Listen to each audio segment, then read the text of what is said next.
La bonne équation? Biomathématiques plus médecine, le tout multiplié par des entraînements, tu es sur la voie de la réussite.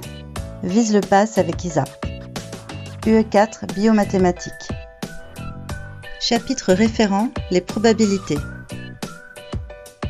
Un nouveau test diagnostique est disponible pour détecter précocement les myopathies.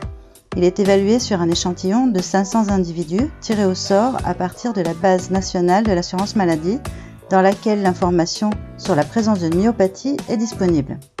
Les données sont regroupées dans le tableau suivant. Concernant les probabilités, cochez là où les réponses exactes. Je te conseille de mettre en pause la vidéo pour te donner le temps de la réflexion et dès que tu as tes propositions de réponse, appuie sur play et profite de ma correction. Par rapport à cet exercice, une des premières choses qu'on va être tenté de faire, c'est de compléter le tableau. Complétons le tableau des totaux des deux lignes et de deux colonnes. Donc 40 plus 10, 50. 20 plus 430, 450. 40 plus 20, 60. Et 10 plus 430, 440. Proposition A. La probabilité d'avoir un examen positif avec le test est de 0,08. La probabilité d'un événement est le rapport du nombre de cas favorables à l'événement par le nombre de cas possibles. Il y a 60 tests positifs parmi les 500 individus, 12 60 sur 500. Je simplifie par 10, 6 sur 50, c'est comme 12 sur 100, soit 0,12. La proposition A est fausse. La probabilité d'avoir un examen positif avec le test est de 0,12. La proposition B est vraie. Proposition C. La probabilité d'avoir un examen négatif avec le test sachant que l'on a une myopathie est de 0,08. Il y a 10 tests négatifs parmi les 50 individus ayant une myopathie.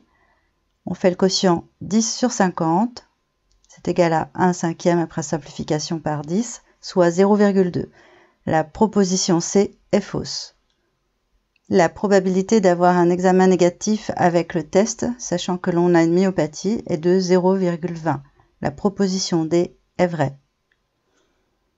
Proposition E. La probabilité d'avoir un examen positif avec le test et d'avoir une myopathie est de 0,08. Il y a 40 individus parmi les 500 qui ont un test positif et qui ont une myopathie. 40 sur 500, je simplifie par 10. 4 sur 50, c'est-à-dire 8 sur 100. On obtient 0,08. La proposition E est vraie. Continue à t'entraîner avec cette autre question issue des annales de première année de médecine. Si tu es bloqué par une question ou une incompréhension de cours, indique-le en commentaire. Si la vidéo t'a plu, mets le petit pouce en l'air, profites-en pour la partager autour de toi et pour ne pas manquer mes prochains QCM, abonne-toi à ma chaîne, puis active la cloche. Je te souhaite bon courage et te dis à bientôt.